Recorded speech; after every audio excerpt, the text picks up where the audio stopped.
Hello and welcome to another episode of the Daily Remedy Podcast. Today we're here with Dr. Selwyn Rogers, a widely respected surgeon and public health expert. As founding director of the University of Chicago Medicine Trauma Center, Dr. Rogers built an interdisciplinary team of specialists to treat patients who suffer from injuries sustained in life-threatening events, such as a car crash, serious falls, and gun violence. His efforts have expanded trauma care on the South Side. And with that, I'd like to welcome Dr. Rogers. Thank you, Dr. Joshi, for having me today. It's a pleasure to join you, and I look forward to our dialogue and conversation. Certainly.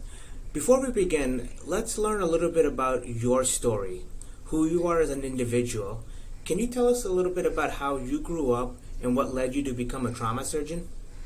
Sure. So I'll start out by saying I'm a small-town boy. I grew up on the Caribbean island of St. Thomas and St. Croix. I was born in St. Thomas. I grew up on St. Croix. And I was particularly good at science growing up, and I actually thought I was going to be a high school biology teacher. I like to say that I had the audacity of ignorance. I didn't know what I didn't know, and so when I was growing up, doing well in school, I opened up an encyclopedia, something that some of the listeners know, but many kids, certainly kids my age, have no idea what an encyclopedia is these days. Since everything is through Wikipedia or some Instagram, whatever the Snapchat, whatever the social media is of the day. But back then, I opened up the letter M, and under that was listed medicine. And I said, well, this thing called medicine is kind of interesting. It's a mixture of taking care of people and using your knowledge of science to help others. And that led me down a path of pursuing a degree in biology initially. Again, a bit of audacity of ignorance. I didn't know what I didn't know. So under M was listed two medical schools, Johns Hopkins and Harvard. Long story short, I ended up at Harvard College and then Harvard Medical School. And while at Harvard Medical School, I really re-engaged about why I chose a career in medicine in the first place. It was to use my knowledge of science and love of science to help others.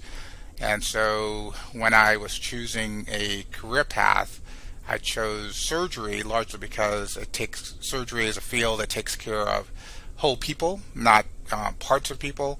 And I really appreciated the opportunity to help people often on the worst days of their life, a day when they woke up in the morning feeling fine, and then they were involved in a car accident or had a fall or suffered, unfortunately, a firearm-related injury.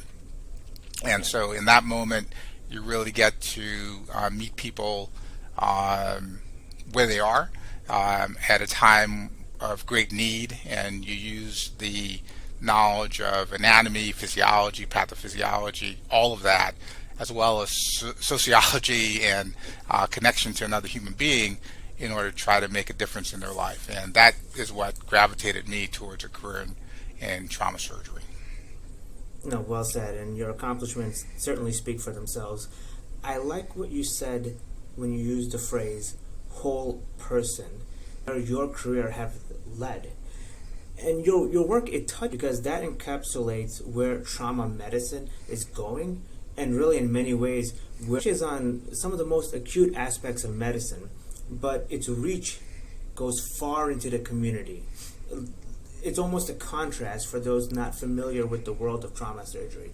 You practice as a trauma surgeon, dealing with very acute moments of care, yet your research and your efforts expand into broader social disparities in underserved communities into one cohesive practice.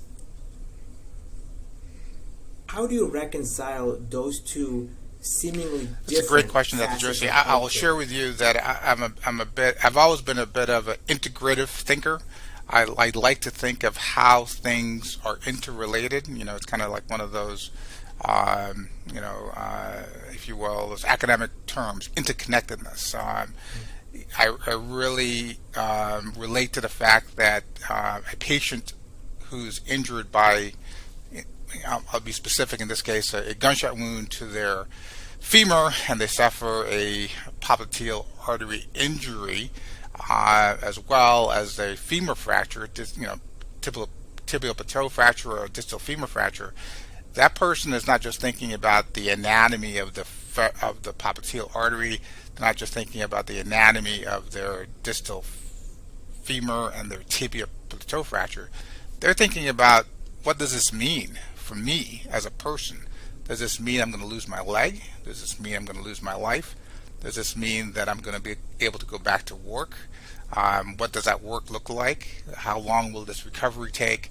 But above and beyond that, one of the things that I've been very intrigued, focused on, is thinking about how the social determinants of health, the upstream factors, one's socioeconomic status, one's race, ethnicity, where people live, how that also plays in to the likelihood of being injured by a firearm from intentional violence, and how the greater structures in our society impact the individual. In essence, it's not just about the individual patient, it's about the relationship of that trauma to their family structure, to their community, and to the larger society. And when you think in that holistic way, you have to think about the whole person and their role in the society in which we live. You have a phrase that describes, that can really encapsulate everything that you've done and much of your research. And as prolific of a researcher as you are, if there's one phrase, it's the phrase, advocate for treating intentional violence as a public health problem.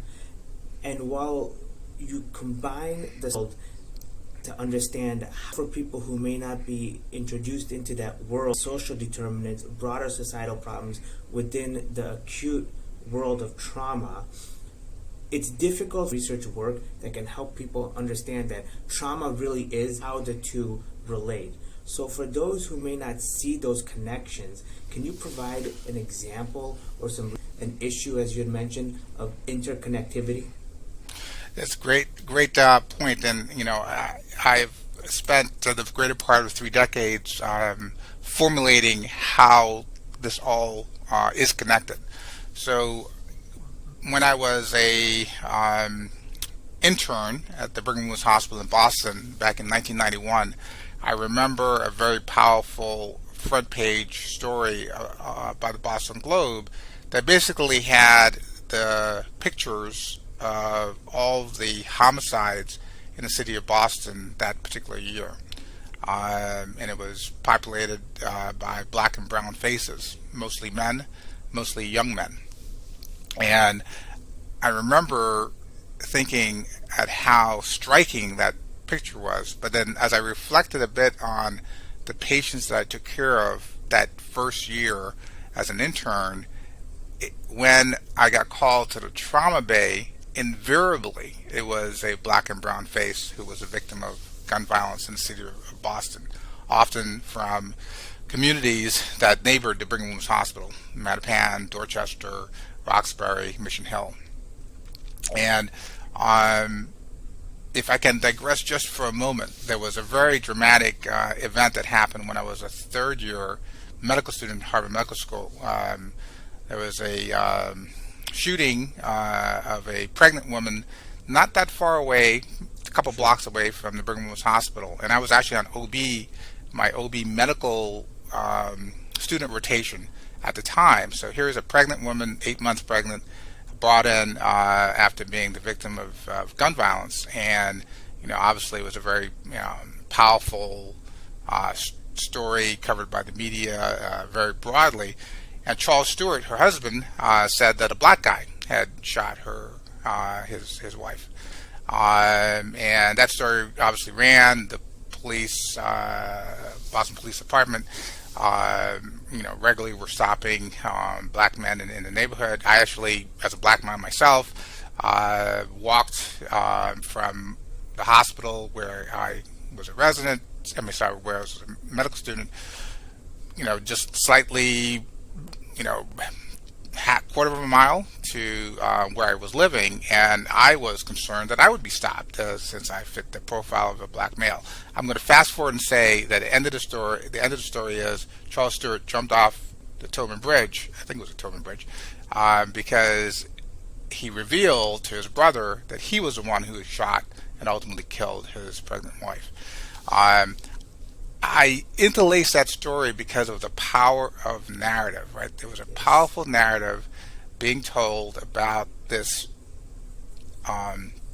white female pregnant woman from the suburbs coming into the city of Boston to deliver her child, shot by this black man, allegedly, who ended up taking her life.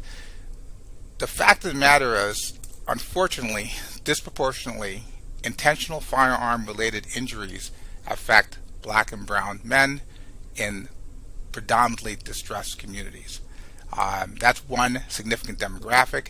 The other significant demographic is that white men, elderly, over the age of 60, I'm 56 now, so I'm approaching that age, but I'm not white, disproportionately take their lives or attempt to take their lives by firearms. So we have two competing demographic realities: white males older shooting themselves in attempted suicide, act of despair; black, brown men in distressed communities, also acts of despair, shooting potentially each other or being shot by others in the context of intentional violence. If that is not a reflection of the larger social determinants of health, since at the end of the day we're talking about the impact of poverty, impacts of redlining, policies that disproportionately affected negatively communities of color, I'm not quite sure what is. But from the perspective of public health is the science of protective and mitigating factors and risk factors that lead to disease at the population level. In the United States, we have a uniquely American problem of exceptionalism with respect to firearm-related injuries. In the city of Chicago, which is where I'm calling from, it's not uncommon in one weekend we'll have 50 plus shootings and a dozen homicides, and that's a weekend. And disproportionately, as I had mentioned, that affects communities on the south and west sides of the city of Chicago, a great American city that has a high burden of gun violence in predominantly black and brown communities on the south and west sides of the city of Chicago. But having said that, it's not unique to Chicago. Chicago is a poster child, if you will, given its central nature, its high visibility, and I'm not making light of the large numbers. I mean, the last year there were over 700 homicides in the city of Chicago, and if you go back many years, there have been over 500 homicides year in, year out. But the rate is lower than St. Louis. The rate is lower than Milwaukee.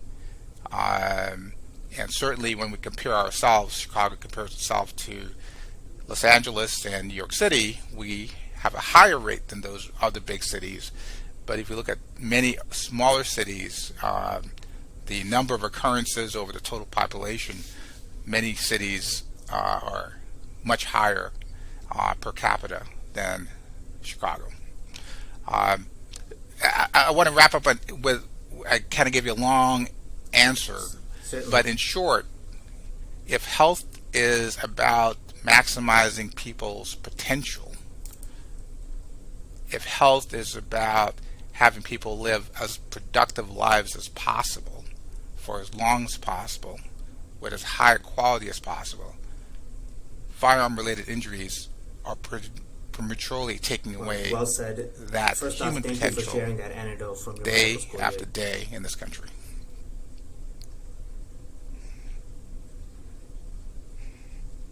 That was very powerful, and I'm very grateful for you to share that.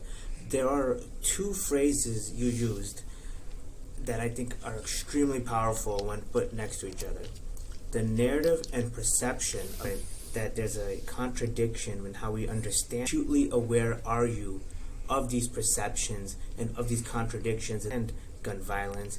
and what are the realities and what the numbers would suggest, as you alluded to gun violence, the demographic realities of gun violence.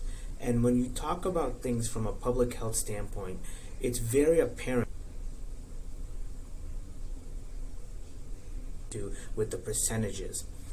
When you're practicing trauma surgery, how the public health world, does it affect you at all in your acute moments of treating patients? Dr. Joshi, the answer is absolutely not, right? I mean, I think in the context of taking care of another human being, you're, as a trauma surgeon, as a emergency medicine physician, as a nurse in the trauma bay, as a tech in the trauma bay, as a medical student, as a resident, you are hyper vigilantly focused on the patient in front of you with respect to their physiology, their disruptive anatomy, and creating a treatment plan based on the patient's physiology. So the patient comes in, they're been shot multiple times, be it in the head or the chest or the abdomen or some combination of all of the above, and you immediately go into a very well orchestrated plan in your mind. You address the airway, you address their breathing status, you address the circulation disability, and then you're exposed to make sure you account for all the injuries, because you don't want to miss, for example, a gunshot wound to the back or a gunshot wound to the knee that's creating exsanguinating hemorrhage. You attack each of those problems in a very systematic manner with the things that are most likely to lead to someone's death first, and then as you begin to resuscitate the patient, you see what the response is to blood transfusions, the response is to intubation, the response is to placing a chest tube to drain air or blood from the chest cavity, for example. As you do those things, you're constantly reassessing your interventions to see if they're getting the desired effect. And then when you determine that the best next place for this patient is in the operating room, you proceed to the operating room. Nowhere in anything that I've just said is race, ethnicity a factor. All it is taking care of another human being. And in the pure sense of the work that we do, it's a powerful experience because you really garner all that you've learned as a team working together for a common goal to try to save another human life. Where does this impact me afterwards? Is in the quiet room. It's in the room where the patient unfortunately died of their injuries, and now I have to go to the quiet room and talk to the family and or friends about what happened to their loved one. And that's when you have to toggle from this very biomedical anatomy surgical mindset to the human mindset about what this is going to mean to that black mother who you have to share the news that her 19-year-old son is now dead. And you try to do that in the most compassionate manner possible. And for me, as a father of 3 African-American sons, 26, 23, and 20, I can't tell you how many times I especially feel the pain and suffering that those families endure, not because I've actually had to have that same experience, but I substitute myself for what if I was that parent, what if I was that brother, given the fact that I have 3 African American sons in the same demographic and age. And the reality of it is, my sons are relatively immune to all of this, right? Their dad is a trauma surgeon at the University of Chicago. They have, I like to joke, affluenza. They have a degree of privilege that puts them in situations and opportunities that many black and brown men their age don't have. And that weighs on me in the context of sharing this awful news with a mother, father, brother, sister, son, um, around these types of injuries that lead to death. And then we talk a lot about death. We focus a fair bit on, gunshot wound happens, someone's dead after lots of interventions, or alive, but we don't talk about the the incredible spectrum of what alive means, right? So there's alive without your spleen, and there's alive where the injury to your lung and a tube draining blood from your lung, and there's alive where a colostomy bag to drain your stool contents because of the injury to your colon, and there's alive where loss of a limb, your arm or your leg, because of the gunshot wound injuring blood vessels and nerves. And the impact of that, not just on the person, but on everyone around them, their caregivers, their family. And then I got to go one level up and say intergenerationally, I meet families all the time that this is not the first victim of gun violence in their family. There's an uncle, there's a brother, there's a father who's been victim of gun violence and or leading to mortality, and the absence of those family members in the person's life for generations is often felt for the entirety of that person's life. And so I think that's another oftentimes untold impact that a bullet has on people's entire community. That's very distressing. I find it very fascinating the way you personalize individual factors and experiences when you're focused as a trauma surgeon. The word that comes to mind is duality, and I'm going to bring in a little bit of historical context to that word. W.E. Du Bois survive certain experiences and then at the same time have to isolate those personalized those of black folks, talks about the duality of the African American, how there's always a double lens by which the African experience takes place. I see that in the modern trauma world of the science in treating a patient, experiencing and explaining yours acutely, and in the art of managing the patient's family. And I sense that as your experiences after the fact. Do you see that duality, and how do you then compartmentalize? Because I have to imagine, even for you in those moments, there has to be a sort of active internal compartmentalization where you're essentially saying, I need to think like this in certain moments, and I need to think like that in certain moments. Can you elaborate on that? I think that's a great observation, Dr. Joshi. I would say that another way of relaying W.E.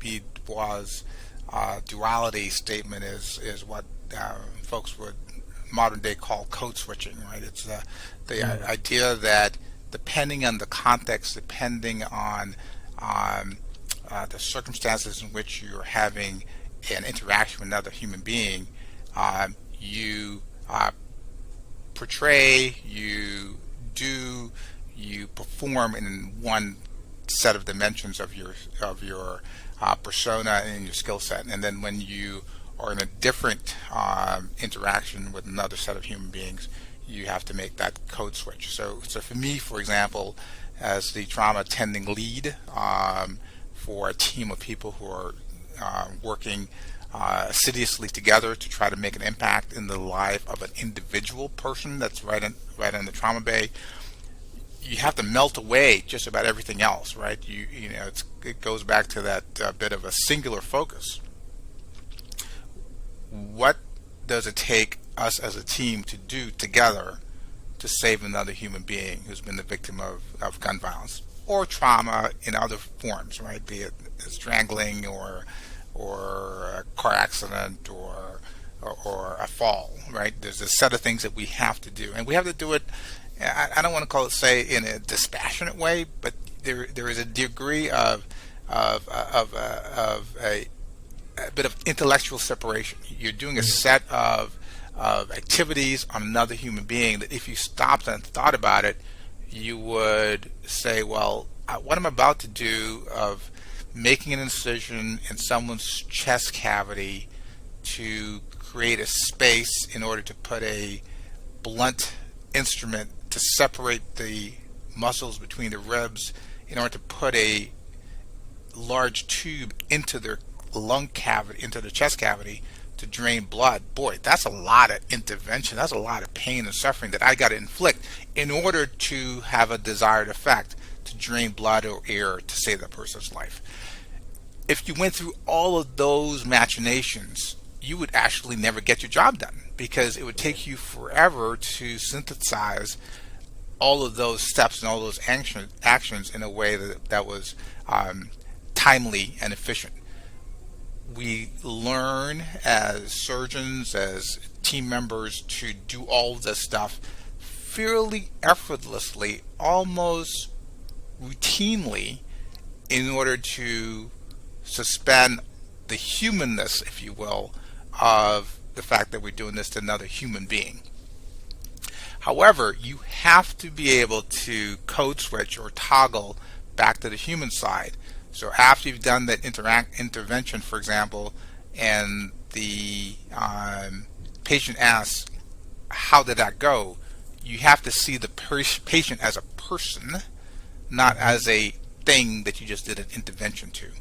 And so maintaining that degree of humanity to the set of things that we learn to do in a very stereotyped way in order to be effective, efficient, and provide the patient the best chance at survival does require a degree of duality in order to do it well. I think where the challenge does come in is when you have to share really bad news of either loss of a limb or loss of a life to a family member that they really don't sense, short of them themselves being a trauma nurse or a trauma surgeon, the incredible complexity of what just happened, right? They just want to know, is a loved one alive or dead? And what does this mean for their life going forward if they didn't die? And if they did die, lots of questions come up. Did you do everything? Can you, I've had families say, well, can you just go back and try again? Or the gunshot, patient suffers a gunshot wound to the head, and the response is, well, they're not really dead, are they? So there's so many things that you have to unpack when you're interfacing with another human being around sharing that degree of bad news. Does that answer your question, Dr. Joshi? I mean, Yes. I'm trying to be as parsimonious as possible, but these are complex issues that require complex discussion, because it's not a soundbite. So I do appreciate the opportunity to have a podcast discussion, because unfortunately, too often in the media of all types, we have these sound bites, and sound bites don't quite get it. A 140 character tweet or a 7-second clip on a newsreel doesn't really capture the complexity of the things that I'm sharing today. No, certainly, and that's why I think having these conversations are important, because people need to understand that nuance is critical to the proper understanding of gun violence and all of its implications. Before we continue, I want to apologize for mispronouncing W.B. Du Bois. It's an oversight, and I want to make sure that we have the correct pronunciation on that. Yep. In 2021, you spoke in front of the Senate Judiciary Committee on gun violence. You discussed solutions, and you also provided a broader context for what gun violence means, both personally and in the public health realm. How was that experience, and how were your comments received? It's a year later, and we're still having the conversation. So I, with all humility, I will say my comments were um, feel flat, right? I was very impassioned. I shared my perspectives as a trauma surgeon, as a public health advocate, and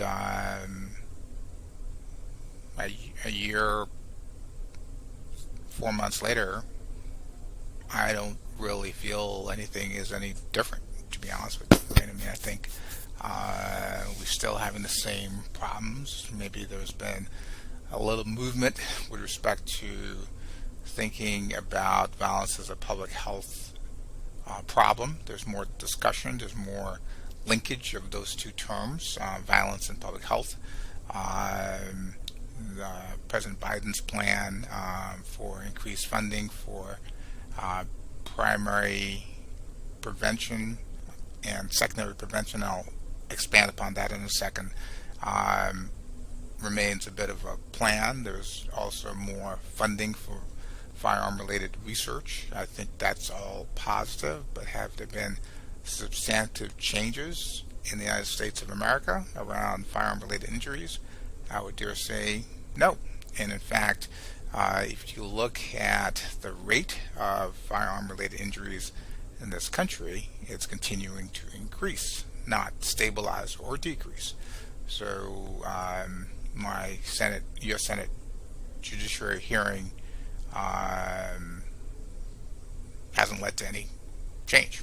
I do think that we need to galvanize more people to think that this is not a they problem, it's a we problem, it's a me problem. It's going to be critical for us to have some sustained solutions. I mentioned primary and secondary prevention. If you take a public health approach to firearm-related injuries, you don't just relate it to what happens when a trigger gets pulled and a bullet leaves the chamber and pierces another human being. From a primary prevention perspective, you think, how can we actually prevent this from happening at all?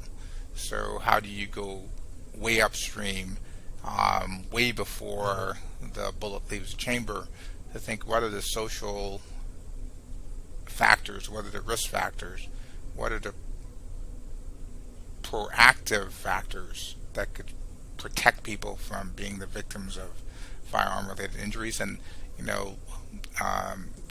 from a holistic perspective, those are all factors related to social determinants of health. Where people live, how they live, what their social situations are, what their social safety net is, what are the resources in the community, what's the impact of chronic disinvestment in communities, what's the impact of policies like redlining, which were fully endorsed by our federal government, and how that has subsequent effects upon distressed communities today. Secondary prevention is more, okay, you've been injured by firearm-related injuries. Well, once you've been injured, hurt people hurt people. So not only are you at risk for re-victimization, being the victim again of firearm-related injuries, but you're also at risk for injuring someone else with a firearm or other forms of violence. And how can we create wraparound services knowing that there's a risk factor of having been shot, to surround that person with a set of services to help prevent them from being a victim or a perpetrator of a firearm-related injury. If you give me 1 second, I can give you a concrete analogy. Right? We did not know before the Framingham's heart study back in the 50s and 60s that heart attacks weren't just some divine intervention from God or the devil, depending on your faith, but there were actually some risk factors. So if you had hypertension, high blood pressure, if you had smoking as a risk factor, if you had diabetes that was uncontrolled, if you had a sedentary lifestyle, there are a whole host of risk factors that put you at increased risk of being a heart attack victim. The analogy, and so with knowledge of those risk factors, when you come in with a heart attack, we don't just say, let me just, spend $50,000 and put in a stent in your coronary artery and send you on your way. No, no, no, no. We actually treat all of those risk factors. So if you have hypertension, high blood pressure, we control your blood pressure. If you have high cholesterol, we give you medications to lower your cholesterol. If you're a sedentary lifestyle, we encourage physical therapy and exercise and changing your lifestyle. If you smoke, we not only advise, we actually give you nicotine patches and other things to try to alleviate your smoking addiction so that you can actually live a healthier, more productive life. Today, hospital after hospital, trauma center after trauma center, if you suffer a gunshot wound to, let's say, your triceps and the bullet goes through your muscle bellies, but you don't have a fracture, you don't have an injury to your blood vessels, you don't have an injury to your nerves, there's conversation that you're lucky. Are you really lucky to be the victim of gun violence? Are you lucky? Is that really the word you used for a bullet that pierces your biceps muscle? And then you get discharged back to the community in which this happened. So how have we really helped that person? Because we haven't addressed their risk factors. We haven't identified their protective factors. We haven't made their life safer. We haven't made their community safer. So what have we done besides assuring that they don't have an injury that requires an operation that day or an intervention that day? We have done very little to change the trajectory of that person's life, because we know that 40% or so over the course of 5 years, that person will be a victim again of another firearm testimony from the Senate Judiciary hearing, and I will also put the links to select studies that I'm about to reference. One recent publication, the ethics and context for the audience, because I think it's important for them to understand the work that you've done, and I will put the links. Politics of Gun Violence Research is a great study, phenomenal study, in which you lay bare the issues affecting gun violence research.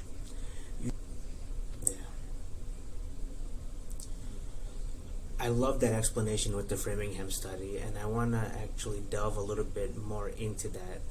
Let me provide the socioeconomic influences.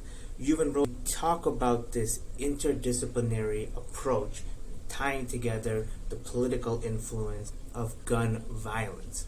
A textbook about it. So clearly you understand the complexity. When we talk about complexity for other health issues, as you alluded to, like with the Framingham study, cognitively, we start to parse through the risk factors, knowing there may not be cause and effect, but the correlations are significant enough for us to act on. When we talk about gun violence and delve into the complexity of gun violence, all of a sudden, causation and correlation become political attack points by which to present a preconceived notion. That talk a little bit, and I know it's a very loaded question but to me suggest it's less about the science and more about implicit biases that we carry. To get your perspective on it, talk a little bit about your work in interdisciplinary research, parsing to get a lot of context around it, but I think it's important that complexity in gun violence and why that seems not to.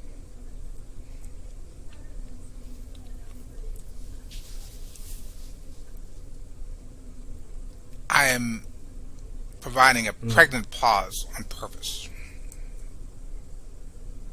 One word comes to mind: racism. If a whole segment of our population who happen to be white males who were in their most productive years of life, 18 to 30, to resonate when you present all it of a in sudden such a being way. struck down by, name a fictional disease. I'm going to make it up. The Selwyn Rogers itis disease, right? How much research would be invested in trying to identify what was causing this Selwyn Rogers itis disease.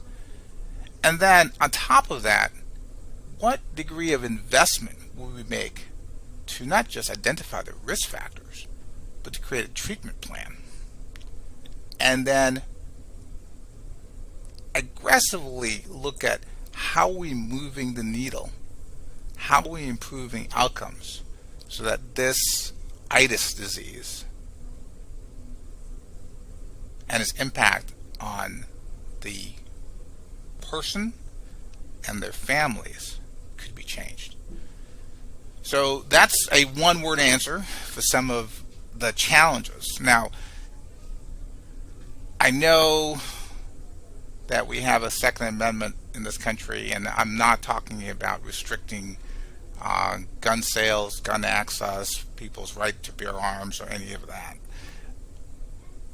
But if you look at other examples of things that cause premature death, or even death period, and disability in this country, we found incredible ways of modulating that impact of death and disability through policies and programs.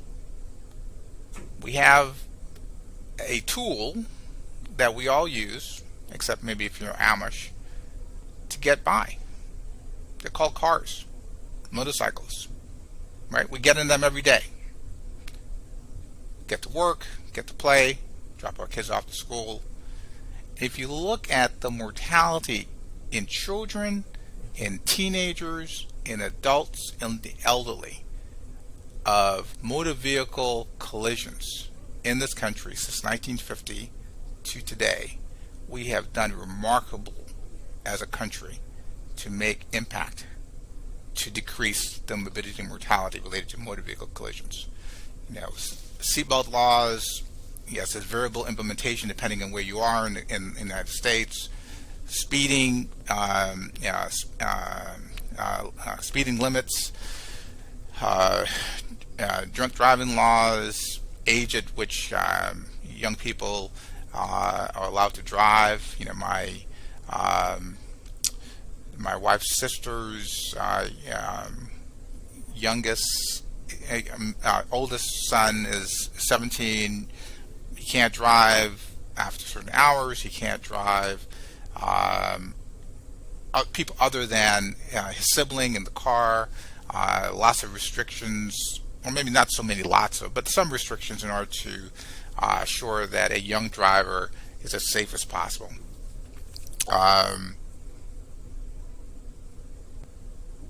There was a very interesting, and I can't give you the reference, but there was an interesting video of a young person, I think he was probably 18, going into a store, and actually not even a store, you know, going to back of a pickup truck and purchasing firearms and cartridges and bullets, and you know, all good.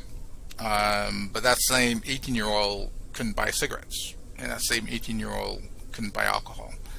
And yes, cigarettes over a long time cause death and mayhem. Smoking-related injuries, or some of the smoking-related diseases, chronic obstructive lung disease, lung cancer. It's a huge problem in the United States, and it's impact on cardiovascular disease. Alcohol, similarly, you know, we have a lot of alcohol-related deaths from alcoholism and drunk driving and other things. But you know, we regulate those two that cause death and disability, but somehow the 18-year-old can have as many weapons as he wants, with as many rounds as he wants, and can create much more harm in seconds than it takes pints of alcohol or years of cigarette smoking to have the same deleterious effects. And those are the deleterious effects of smoking and alcohol, except for the case of drunk driving, is much more profound to the individual than it is to community members, some of whom they're completely unrelated to. I find societal inertia where we simply go along with things because inflection points of change, where change, if invested in, would lead to the greatest positive benefit with gun violence, both in the acute and chronic settings.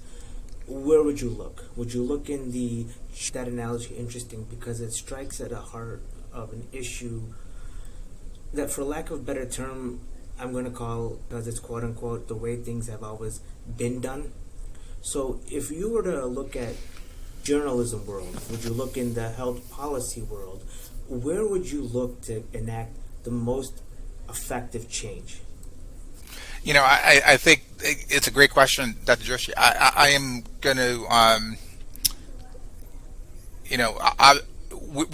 we're talking, and none of this is rehearsed, so this is just off the top of my head. I do think that we have a fundamental problem with communication. The narratives that get told and that people believe to be true are often the narratives that they see. So explicitly, let's take the media's account of an incident of gun violence. So invariably, be it on print media, social media, or television, wherever people get their news, if there is I'll start off by saying that just a simple fact: what gets covered, right? Let's start with that fundamental thing. What gets covered? So a mass shooting gets covered, but that represents 1% or less of all shootings. So that's already a little bit of a problem. So you disproportionately make people believe that mass shootings are common based on how commonly it gets reported. Well said. Then let's go another level. Are all shootings reported on? The answer to that obviously is no. Yeah. So shooting that happens or multiple shootings, which is what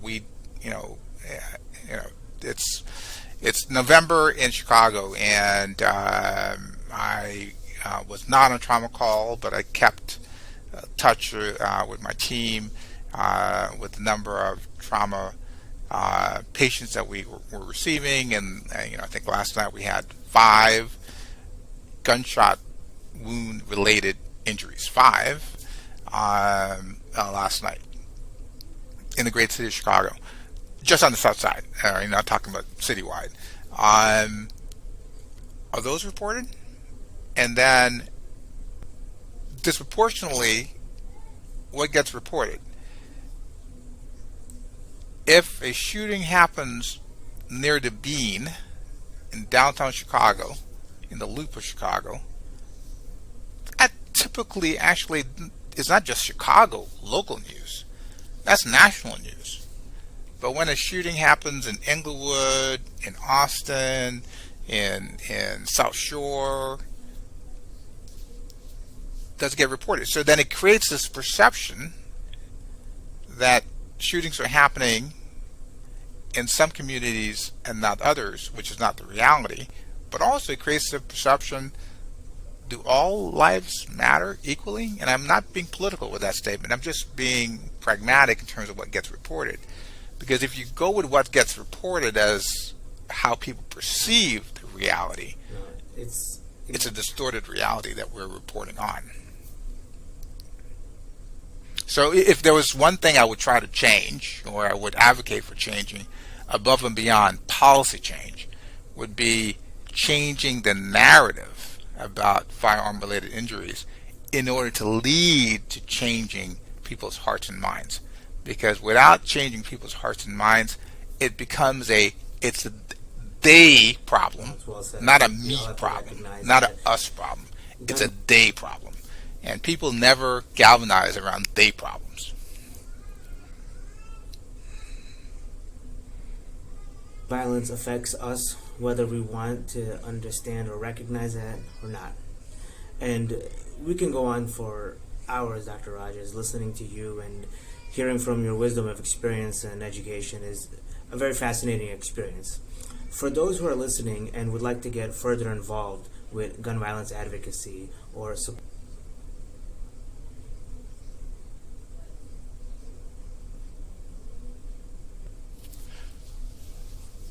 Sure. So, yeah, and I'll start by saying, I work for the University of Chicago Medicine. I am a trauma surgeon, and direct the trauma program. It's a multidisciplinary, interdisciplinary team of people working across multiple sectors for the care of the traumatically injured patient. There are many entities above and beyond the trauma center that are trying to have impact in this space, notably our Urban Health Initiative, which houses our violence recovery program. That program is an initiative of individuals who are often in the past been victims themselves of firearm-related injuries, but people from the community who serve as advocates and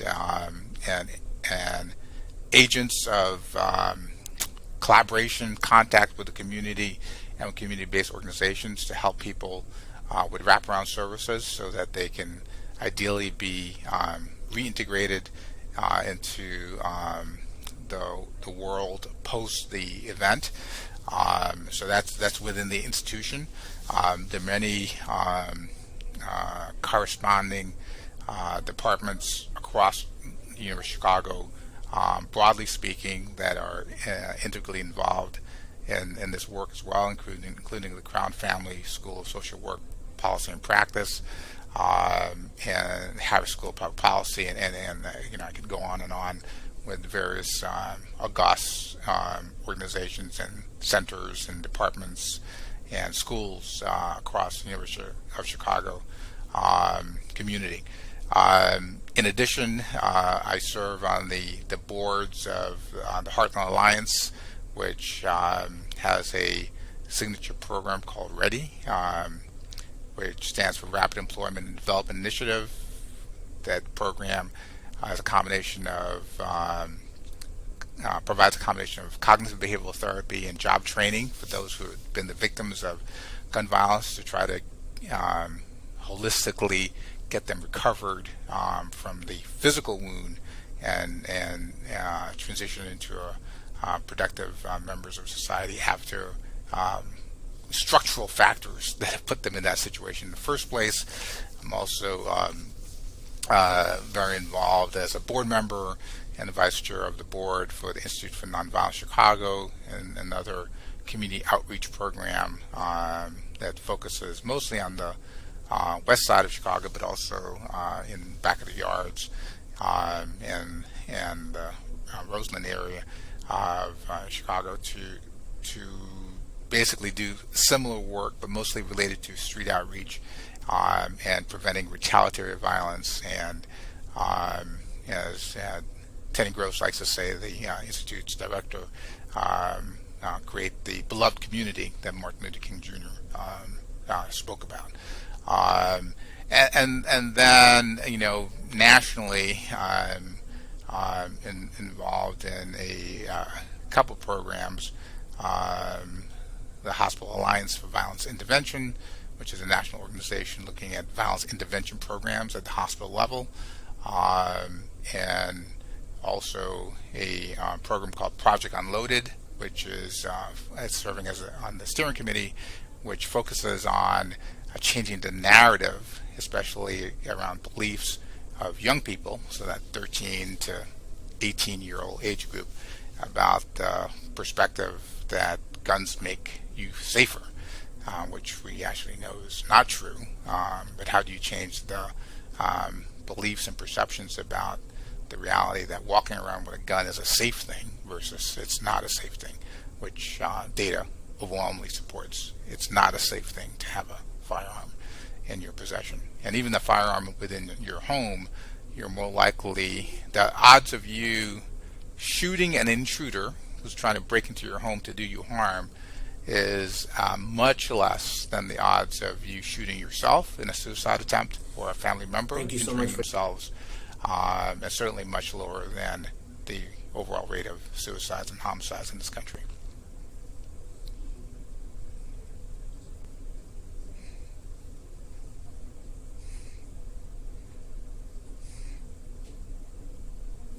Thank you so much, Dr. Joshi. Thanks for the opportunity, and if anyone wants to reach out, hashtag Selwyn _Rogers, and happy Your to advocacy. look forward Thank you, to obviously, how we for can the make work a that you do positive day in impact and day out, in Dr. Rogers. this And with scourge that, of I'd like to thank you America. for your time.